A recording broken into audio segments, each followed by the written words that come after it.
এবার বিরিয়ানিতেও নজরদারি, গুণগত মান না মানলেই সাজা, বড় সিদ্ধান্ত প্রশাসনের। এবার বিরিয়ানিতেও করা হবে নজরদারি। সাধারণ মানুষের শরীর স্বাস্থ্যের কথা মাথায় রেখে খাবারের গুণগত মান বজায় রাখতেই এমন পদক্ষেপ নিল সীমান্ত শহরের বনগাঁ প্রশাসন। স্থানীয় একাংশের মানুষের অভিযোগের ভিত্তিতে বৃহস্পতিবার বনগাঁর বিভিন্ন বিরিয়ানির দোকানে বিশেষ নজরদারি অভিযান চালালো প্রশাসন। অভিযোগ ছিল বিরিয়ানির স্বাদ বাড়ানোর জন্য কিছু দোকানে সন্দেহজনক উপাদান মেশানো হচ্ছে। সেই অভিযোগের প্রেক্ষিতে খাদ্য সুরক্ষা দপ্তর, পৌর প্রশাসন এবং পুলিশ প্রশাসনের যৌথ উদ্যোগে এদিন বনগাঁ শহরের একাধিক বিরিয়ানির দোকানে পরিদর্শন করা হয় এবং বিরিয়ানি খাবারের নমুনা সংগ্রহ করা হয়। প্রশাসন সূত্রে জানা গিয়েছে 4 থেকে 5টি দোকানের খাবারের গুণগত মান এবং স্বাস্থ্যবিধির সন্তোষজনক হলেও মতিগঞ্জ এলাকার একটি বিরিয়ানির দোকানে একাধিক অনিয়ম ধরা পড়ে। খাবারের মান ও পরিবেশের অবস্থা খতিয়ে দেখে ওই দোকানটিকে নিষিদ্ধ ঘোষণা করা হয় এবং তাৎক্ষণিকভাবে সিল করে দেওয়া হয়। অভিযান চলাকালীন অন্যান্য ব্যবসায়ীদেরও কড়া বার্তা দেওয়া হয়। প্রশাসনের পক্ষ থেকে জানানো হয়, মানুষের স্বাস্থ্যের সঙ্গে কোনো রকম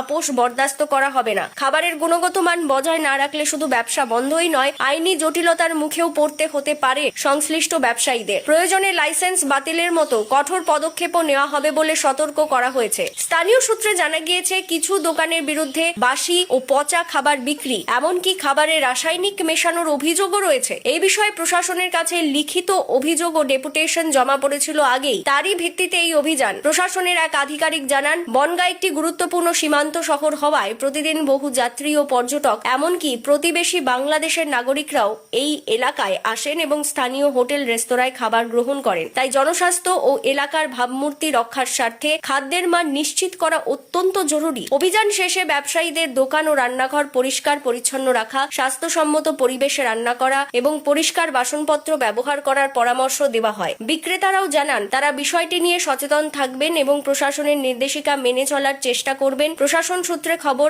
আগামী দিনেও এই ধরনের নজরদারি অভিযান অব্যাহত থাকবে। জনস্বাস্থ্য সুরক্ষায় কোনো রকম গাফিলতি বরদাস্ত করা হবে না বলেও স্পষ্ট বার্তা দেওয়া হয়েছে বনগাঁ প্রশাসনের তরফে।